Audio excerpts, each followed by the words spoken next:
ஆன்மீக சொந்தங்கள் அனைவருக்கும் அன்பான மாலை வணக்கம். நாம் நம்மளுடைய சேனலில் தொடர்ந்து நிறைய சுவாரஸ்யமான ஆன்மீகம் சார்ந்த தகவல்களை தான் பார்த்துட்டு வந்துட்டு இருக்கோம். அந்த வரிசையில் இப்போது என்ன வாரியான கிரக மாற்றங்களானது ஏற்பட்டு இருக்கோ அதுக்கு ஏற்ற மாதிரி பலன்கள் அப்படின்றது கண்டிப்பாக மாறுபடும். அது மாதிரி பார்க்கும்போது பிப்ரவரி 21க்கு அப்புறமா செவ்வாயினுடைய பயிற்சியானது ஏற்பட்டு இருந்தது. அந்த செவ்வாய் பயிற்சிக்கு அப்புறமா நிறைய மாற்றங்களை ஒவ்வொரு ராசிக்காரர்களுமே சந்தித்திருக்கிறாங்க அப்படின்னு தான் சொல்லணும். அந்த வரிசையில் ரிஷப ராசிக்காரங்களுக்கு எப்படி இருக்க போகுது, என்னென்ன விஷயங்கள்ல மாற்றங்களானது ஏற்பட போகுது அப்படின்றதெல்லாம் தொடர்ந்து பார்த்து தெரிஞ்சுக்கலாம். ஏன்னா இந்த காலகட்டங்களில் பார்த்தீங்கன்னா உங்கள் ராசிக்கு அதிபதியாக இருக்கக்கூடிய சுக்கிரன் 11வது இடம்னு சொல்லக்கூடிய லாபஸ்தானத்தில் இருக்கிறாரு. அவர் தனித்து இருந்தால் பரவாயில்ல, சனியோடு இணைந்து இருக்கிறாரு. அவர் இணைந்திருந்தால் மட்டும் பரவாயில்லைங்க, உச்சமும் வேற பெற போகிறாரு. அப்போது உச்சம் பெற்ற உங்களுடைய ராசி அதிபதியாக இருக்கக்கூடிய சுக்கிரனுக்கு வீடு கொடுத்தவர் பார்த்தீங்கன்னா குரு பகவான் தனம் வாக்கு குடும்பஸ்தானத்தில் சஞ்சரிக்கிறாரு. ஸோ இது பார்த்திங்கன்னா ரிஷபராசிக்காரர்களுக்கும் மிகப்பெரிய ஒரு அதிர்ஷ்டம் அப்படின்னு தான் சொல்லணும். ஏன்னா நீங்கள் இழந்த எல்லாத்தையும் நிறைய விஷயங்களை இப்போ மீண்டும் கொண்டு வர போகிறீங்க அப்படின்னு தான் அர்த்தம். என்னென்னா இழந்தீங்க, நீங்கள் இழந்ததை அனைத்தையுமே பலவிதமான ரூபங்களில் இன்பங்களாக இப்போ உங்களுக்கு வரும். ஒரு சில நேரங்களில் நம்ம இழந்திருக்கக்கூடிய விஷயங்கள் நினைத்து வருத்தப்படுறது உண்டு. ஆனால் அதை விட நமக்கு மிகப்பெரிய அளவில் ஏதோ ஒன்று கிடைக்க போகுது அப்படிங்கிறதுக்காக தான் நம்ம பிரபஞ்சம் நம்மக்கிட்ட இருந்து ஒன்றை எடுக்குது அப்படின்றத யாரெல்லாம் புரிஞ்சிக்கிறாங்களோ அவங்களுடைய வாழ்க்கை கண்டிப்பாக வளமாக இருக்கும். அதுக்கு ரொம்ப அவசியமாக தேவையானது என்னென்னா பொறுமை தாங்க. காத்திருக்கக்கூடிய காலங்கள் எவ்வளவு வேணுமானாலும் இருக்கலாம். ஆனால் நமக்கு நடக்கக்கூடிய நல்ல விஷயங்கள் நம்மளை அடையிறதுக்கு தாமதமாகுதே அப்படின்றத எண்ணி அவசரப்பட்டு வேறு எந்த விதமான செயல்களையும் செய்யாமல் பொறுமையாக இருந்தாங்கன்னா கண்டிப்பாக அவங்களுடைய வாழ்க்கையிலையும் மாற்றங்கள் உருவாகும். ஏன்னா எல்லா கிரகங்களும் ஒரே இடத்துல இருந்து பலன் கொடுக்கக்கூடியது கிடையாது. கிரகங்கள் அப்படின்னாலே மாறக்கூடியது தான். அதாவது ஒவ்வொரு கிரகங்களும் ஒவ்வொரு குறிப்பிட்ட கால இடைவெளியில் மாறுவாங்க. ஸோ அதுக்கேற்ற மாதிரி நமக்கு பலன்களும் நம்மளுடைய வாழ்க்கையில் மாறிக்கிட்டே தான் இருக்கும். நமக்கான நல்ல காலம் வரும் அப்படின்னு யாரெல்லாம் காத்திருக்காங்களோ அவங்களுக்கு நிச்சயமாக நல்லது நடக்கும். ஸோ இப்போ அப்படி தான் ரிஷபராசி நேயர்களுக்கு இது வரைக்குமே ரிஷபராசிக்காரங்க கிட்டத்தட்ட பார்த்தீங்கன்னா உங்களுடைய ஒரு 15-20 வயதுலேருந்தே கணக்கு வச்சு பார்த்தீங்கன்னா அதுலேருந்து நிறைய கஷ்டங்களை நீங்கள் பார்த்துருப்பீங்க. கஷ்டப்பட்டு தான் வளர்ந்துருப்பீங்க. முயற்சி பண்ணி தான் முன்னேற்றங்களை பார்த்துருப்பீங்க. ஏதாவது ஒரு வகையில் நம்ம முன்னுக்கு வந்துட மாட்டோமா அப்படின்ற மாதிரி நிறைய விஷயங்களை நீங்கள் தொடர்ந்து செய்துட்ருக்கக்கூடிய பலன்களை கண்டிப்பாக நீங்கள் இப்போ பார்த்துருக்க முடியும். ஏன்னா உங்களுக்கானதான ஏதாவது ஒரு வகையில் இந்த கடவுள் உங்களுக்கு கொடுத்துருப்பாருங்க. ஸோ கண்டிப்பாக இது உங்களுடைய வாழ்க்கையை நிச்சயம் மாற்றி கொடுக்கும் அப்படின்றதுல எந்த மாற்று கருத்துமே கிடையவே கிடையாது. ஸோ இப்போ பார்த்தீங்கன்னா எல்லா இன்பங்களையும் மீட்டு தரக்கூடிய அதிர்ஷ்டகரமான ஒரு நேரம் வந்தாச்சு. ஸோ இதனால் பார்த்தீங்கன்னா உங்களுக்கு நிறைய செல்வாக்கானது கிடைக்கும். உங்களுடைய வாழ்க்கை தரத்தை நீங்கள் உயர்த்தி கொள்கிறதுக்கான அற்புதமான வாய்ப்புகள் கிடைக்கும். எல்லா வாய்ப்புகளையும் பயன்படுத்திக்கோங்க. புகழ், அந்தஸ்து, கௌரவம் அப்படின்னு எல்லாமே உயரப்போகுது. ஸோ உங்களுடைய வாழ்க்கை ரொம்ப அதிர்ஷ்டகரமாக மாறப்போகுது அப்படின்றதுல எந்த சந்தேகமும் கிடையவே கிடையாது. நீங்களும் சந்தேகப்பட வேண்டாம், கவலைப்பட வேண்டாம். இது எல்லாம் மாறி உங்களுடைய வாழ்க்கைக்கு நிறைய விஷயங்கள் கிடைக்கும். அதாவது மனசுக்கு நிறைவாக ஒரு விஷயம் நடக்குது அப்படிங்கும் பொழுது அதுதான் நமக்கு சந்தோஷத்தையும் நிம்மதியும் கொடுக்கும் இல்லையா? அதே போல தான் இப்போ ரிஷபராசிக்காரங்களே உங்களுக்கும் நடக்க போகுது. இனி நடக்கக்கூடிய ஒவ்வொரு செயல்களுமே உங்களுடைய மனசுக்கு நிம்மதி, அதாவது அமைதி எல்லாத்தையும் கொடுக்கும். ஒரு நிறைவாக எல்லாத்தையும் செய்வீங்க. அதாவது நம்ம மற்றவங்களுக்கு செய்யக்கூடிய விஷயங்களாக கூட இருக்கலாம். ஆனால் நிறைவாக செய்யும் பொழுது தான் அதில் நமக்கு சந்தோஷம் கிடைக்கும். நம்ம வேண்டா வெறுப்பாக ஒரு விஷயத்தை போய் அடுத்தவங்களுக்கு செய்கிறோம் அப்படின்னா கூட அதில் நமக்கு சந்தோஷம் கிடைக்காது, நிறைவு கிடைக்காது. அது ஒரு கடமைக்காக மட்டுமே நம்ம செய்துட்ருக்கோம் அப்படின்றத ஒவ்வொருத்தரும் உணர்ந்துக்கோங்க. மன நிறைவோடு செய்யுங்க. நீங்கள் செய்யக்கூடிய விஷயம் சின்னதாக பெருசாக அப்படிங்கிறதெல்லாம் முக்கியம் கிடையவே கிடையாது.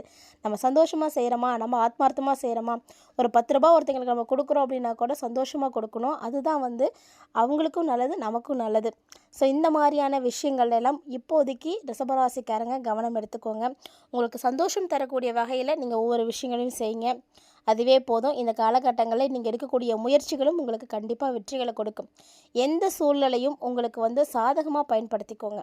உங்களுக்கு ஒரு வேளை கெடுதலே வருது அப்படின்னா கூட, உங்களுக்கு ஏமாற்ற போகிறாங்க அப்படின்னு தெரியுதுன்னா கூட அதை கூட உங்களுக்கு ஃபேவராக மாற்றிக்கோங்க. புத்திசாலித்தனமாக நடந்துக்கோங்க. இனிதான் உங்களுடைய வாழ்க்கையை நீங்கள் வாழ போகிறீங்க. அதனால் எந்த விஷயமா இருந்தாலும் சரியாக பயன்படுத்திக்கோங்க. அது மட்டும் இல்லைங்க, ரிஷபராசிக்காரங்களுக்கு நீண்ட நாளாக ஏதாவது ஒரு ஆசைகள், கனவுகள் இருக்கும் பார்த்தீங்களா, அதெல்லாம் இப்போ நிறைவேற போகுதுங்க. ஒழுக்கம்தான் உங்களை உயர்த்தும். அதை முதல்ல புரிஞ்சுக்கோங்க. ரிஷபராசிக்காரங்களுக்கு ரொம்ப ரொம்ப முக்கியமானதுன்னா இந்த ஒழுக்கம்தான். ஒழுக்கமாக நீங்கள் இருந்தீங்க அப்படின்னா கண்டிப்பாக நீங்கள் நல்ல இடத்துக்கு போக முடியும். உங்களுடைய எண்ணங்களும் சரி, லட்சியங்களும் சரி, செயல் வடிவம் இப்போ வந்து பெறப்போகுது. இவ்வளோ நாளாக நீங்கள் கனவு மட்டும் தான் கண்டுட்டு இருந்திருப்பீங்க. நம்ம இப்படி இருக்கணும், இந்த மாதிரியான விஷயங்களை செய்யணும் அப்படின்ற மாதிரி நிறைய கனவுகள், எண்ணங்கள் உங்களுக்கு இருந்திருக்கலாம். ஆனால் அதெல்லாமே இப்போ செயல் வடிவமாக போகுது. எப்போ நம்மளுடைய எண்ணங்களும் கனவுகளும் செயல் வடிவமாகுதோ அப்போ தான் நம்மளுடைய வாழ்க்கை தரம் உயருது அப்படின்னு அர்த்தம். ஸோ இந்த காலகட்டங்கள் ரிஷபராசிக்காரர்களுக்கு ரொம்ப ரொம்ப நல்லா இருக்குங்க. நிம்மதியாக சுதந்திரமாக நீங்கள் வந்து செயல்பட போகிறீங்க. குடும்ப உறவுகளுடைய ஆசைகள், குடும்ப உறுப்பினர்களுடைய கனவுகள், லட்சியங்கள் எல்லாத்தையுமே நிறைவேற்றி கொடுக்கறதுக்கு உங்களுக்கு அற்புதமான ஒரு சான்ஸ் கிடைக்கும். ஸோ உங்களால் அவங்களும் வந்து ரொம்ப நிறைவோட சந்தோஷமாக இருப்பாங்க. எப்போதுமே நம்ம சந்தோஷமாக இருக்கிறத விட நம்மளுடைய குடும்ப உறுப்பினர்களும் சந்தோஷமாக இருக்கணும். அவங்களுடைய தேவைகள் என்ன அப்படின்றத தெரிஞ்சுக்கிட்டு அதையும் நம்ம நிறைவேற்றி கொடுக்கணும். அதுதான் நமக்கு நல்லது. அது மட்டும் இல்லாமல் இது வரைக்கும் சகோதரர்களுள்ளெல்லாம் நிறைய பிரச்சனைகள் இருக்கும், மனஸ்தாபங்கள் உருவாகி இருக்கும். அதாவது உங்களை நேராகவே பார்த்துருந்தா கூட உங்கள்கிட்ட பேசியிருக்க மாட்டாங்க, ஒதுங்கி போயிட்டே இருந்திருப்பாங்க, பார்த்தும் பார்க்காத மாதிரிலாம் போயிருப்பாங்க. ஆனால் இப்போது அவங்களே உங்களுக்கு ஃபோன் பண்ணி நல்லா இருக்கீங்களா அப்படின்னு நலம் விசாரிக்கக்கூடிய ஒரு நேரம்லாம் வந்தாச்சுங்க. ஸோ உங்களை தேடி அவங்க வருவாங்க. உங்களால் முடிந்தால் அவங்களுக்கான உதவிகளையும் செய்யுங்க. ஏன்னா சகோதரர்களுக்குள்ள மனஸ்தாபங்கள் வர்றது அப்படிங்கிறது இயல்பான ஒரு விஷயந்தான். ஆனால் என்ன நடந்தாலும் ஒரு இரத்த பாசம், இரத்த பந்தம் அப்படின்றது விட்டு போகாது. அவங்களுக்கு வேண்டிய உதவிகள் எதுவும் உங்கள்கிட்ட வந்து நடக்க வேண்டியது இருக்குன்னா கண்டிப்பாக வந்து உங்களால் முடியும்னா செய்து கொடுங்க, தப்பு கிடையாது. குடும்பத்தில் மகிழ்ச்சியான சூழ்நிலை இருக்கும். தந்தை மகன் உறவுகளும் பார்த்திங்கன்னா ரொம்ப நல்லாயிருக்கும் இந்த காலகட்டங்களில். அதே மாதிரி தந்தை வழி உறவுகள்கிட்டையும் நீங்கள் ரொம்ப ஜாக்கிரதையாக தான் இருக்கணும். ஏன்னா கருத்து வேறுபாடுகள் அப்படின்றது எல்லா இடங்கள்லையும் ஏற்படக்கூடியது தான். உங்களுக்கு பிடிக்கல அப்படின்னா ஒதுங்கிக்கோங்க. இல்லை அப்படின்னா உங்களுடைய மனஸ்தாபங்களை வளர்த்துக்காதீங்க. அதே போல் தம்பதிகளும் ரொம்ப ரொம்ப சந்தோஷமாக மகிழ்ச்சியாக வந்து இருக்கலாம். ரிஷபராசிக்காரங்க திருமணமாகாமல் இருக்கிறீங்க அப்படின்னா இந்த காலகட்டங்களில் திருமண பாக்கியம் இருக்குது. அதாவது ஒரு உயிர் ஈரோடெல்லாம் வந்து வாழ்கிறதுக்கான அமைப்புகள்லாம் இருக்குங்க. வாழ்க்கை துணையினுடைய ஆயுள், ஆரோக்கியம் எல்லாமே வந்து சிறப்பாக இருக்கும். ஸோ கணவன் மனைவி 2 பேருமே தீர்க்க ஆயுளோட நல்ல சந்தோஷமாக வாழக்கூடிய பாக்கியத்தை வந்து இப்போ வந்து பெற போகிறீங்க. எல்லாமே வந்து நம்மளுடைய கையில் தான் இருக்குது. வாழ்க்கை துணைக்கு நல்ல வேலை கிடைக்கும். ஸோ அவங்களுடைய சப்போர்ட்டும் உங்களுக்கு வந்து கிடைக்கும். தொழில், உத்தியோகம் அப்படின்னு நிறைய விஷயங்கள் உங்களுக்கு நல்லபடியாக நடக்கும். நிறைய பேருக்கு கருத்து வேறுபாடுகள் காரணமாக பிரிஞ்சு கூட இருக்கலாம். ஆனால் பிரிந்து வாழ்ந்த வாழ்க்கை போதும், இனிமேட்டுக்கு உங்களுக்கு அதுக்கான வாய்ப்புகள் கிடையவே கிடையாது. ஏன்னா இப்போ பிரிஞ்சிருக்கக்கூடியவர்கள் எல்லாருமே மீண்டும் ஒன்று சேர்ந்து வாழக்கூடிய ஒரு காலகட்டம் வந்தாச்சு. எல்லாமே வந்து கிரகநிலைகள் தான் காரணம். ஒரு சில நேரங்களில் கிரக அமைப்புகள் நல்லா இல்லைன்னா பிரிஞ்சு போகிறதுக்கான வாய்ப்புகள் இருக்குது. அதாவது சின்ன சண்டைகளை கூட பெருசாக்கி அவங்க வந்து பிரிவை வந்து பார்த்துருப்பாங்க. இப்போ பார்த்திங்கன்னா அந்த கருத்து வேறுபாடுகள், மனஸ்தாபங்கள் எல்லாமே காலப்போக்கில் மறைந்து மீண்டும் எல்லாருமே இணைந்து வாழக்கூடிய காலகட்டம். ஸோ ரிஷபராசிக்காரங்க யாராவது பிரிந்திருக்கீங்க அப்படின்னா நோட் பண்ணி வச்சுக்கோங்க. கண்டிப்பாக இனி வந்து உங்களுடைய வாழ்க்கை மாறப்போகுது. இணைந்து வாழக்கூடிய காலம் வந்தாச்சு. அதே போல் பெற்றோர்களோடைய அப்பப்போ உங்களுக்கு கருத்து வேறுபாடுகள் அப்படின்றது ஏற்படும் தாங்க. இந்த கருத்து வேறுபாட்டால் நீங்கள் தனி கொடுத்தன கூட போயிருப்பீங்க. ஆனால் இனி அதெல்லாம் தப்பு அப்படின்னு நீங்கள் உணர்ந்து செயல்பட போகிறீங்க. காதல் திருமணத்துக்கு பெற்றோர்களுடைய சம்மந்தம் கிடைக்குங்க. அதே போல் கல்வி பயிலக்கூடிய மாணவ மாணவிகளாக இருக்கீங்க அப்படின்னா ரிஷபராசியோடைய மாணவர்களே சிந்தனையை வந்து ஒருநிலைப்படுத்திக்கோங்க. அப்போ தான் உங்களுக்கு வளமான எதிர்காலம் இருக்குது. உயர்கல்வி முயற்சிக்கெல்லாம் சாதகமான சூழ்நிலை இருக்குது. ஸோ இப்போ வந்து பொதுத் தேர்வு வேறு வரப்போகுது. இதை எழுதுறதுக்கு தயாராக இருக்கக்கூடியவங்களாம் இருக்கீங்க அப்படின்னா ரொம்ப ரொம்ப கவனமாக இருங்க.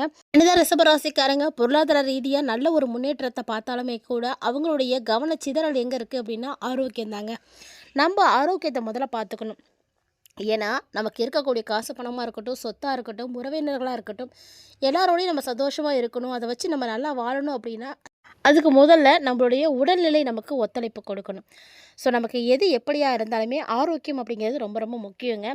ஆரோக்கியத்தை அதிகரிக்கக்கூடிய உணவுகளை எல்லாம் நீங்கள் அடிக்கடி சாப்பிடுங்க. நல்ல தரமான உணவுகளாக சாப்பிடுங்க. பொருளாதார ரீதியாக ரொம்ப சிறப்பான முன்னேற்றம் கிடைக்க போகுது. பணவரவுக்கெல்லாம் எந்த பிரச்சனையும் கிடையாதுங்க. பல வழிகளில் பணம் கிடைக்கும். பணம் பார்த்திங்கன்னா பன்மடங்காக நீங்கள் அதிகரிக்க செய்வீங்க. தனம், தானியம், புகழ், செல்வாக்கு, வீரம், அறிவு அப்படின்னு சகல விதமான செல்வங்களும், அதாவது அஷ்ட ஐஸ்வர்யம்னு சொல்லுவாங்க பார்த்திங்களா, அது எல்லாமே உங்களுக்கு இப்போ கிடைக்க போகுதுங்க. இதை தாண்டி பார்த்திங்கன்னா மனோபலம், தேகபலம், பணபலம் இப்படி 3மே உங்களுக்கு வந்து கிடைக்க போகுது. ஸோ இது மாதிரியான காலகட்டங்களில் உங்களுக்கு நிறைய விஷயங்கள் பாசிட்டிவாக இருக்கும். திடீர் அதிர்ஷ்டம் வந்து கிடைக்கும். உங்களுக்கு சொத்து கிடைக்கிறதுக்கான வாய்ப்பு இருக்குது. எதிர்பாராத தனவரவு கிடைக்கிறதுக்கான வாய்ப்பு இருக்குது. குடும்பத்தில் மகிழ்ச்சி, சுபிட்சம் அப்படின்னு எல்லாமே வந்து கிடைக்கும். பல தலைமுறையாக விற்காம கடந்த இடம் கூட இப்போ வந்து விற்கலாங்க. குடும்ப சொத்துக்கள் வந்து உங்களுக்கு இப்போ கிடைக்கிறதுக்கான வாய்ப்புகள் இருக்குங்க. பல புதிய தொழில்கள் வாய்ப்புகள் உங்களுக்குலாம் வரும். ஸோ உங்களுக்கு எது தகுதியானதாக இருக்கோ அதை நீங்கள் தேர்ந்தெடுத்து அதில் நீங்கள் நம்பி உங்களுடைய வேலைகளை வந்து செய்யலாம். முதலீடுகள் வந்து செய்யலாம். அதுக்காக ரிஷபராசிக்காரங்க அனுபவம் இல்லாத எந்த ஒரு விஷயத்துலையும் முதலீடு செய்யக்கூடாதுங்க. உங்களுக்கு சரின்னு எது படுதோ அங்கே மட்டும்தான் நீங்கள் இன்வெஸ்ட் பண்ணணும். அப்போ தான் உங்களுக்கு அதில் லாபம் கிடைக்கும். இந்த காலகட்டங்களில் பார்த்தீங்கன்னா நிறைய விஷயங்கள் நல்லபடியாக நடக்கும். உங்களுடைய முதலீட்டை அதிகப்படுத்துறதுக்கான சரியான காலம். வராத கடன் கூட இப்போ வந்து சேர்ந்துடும்.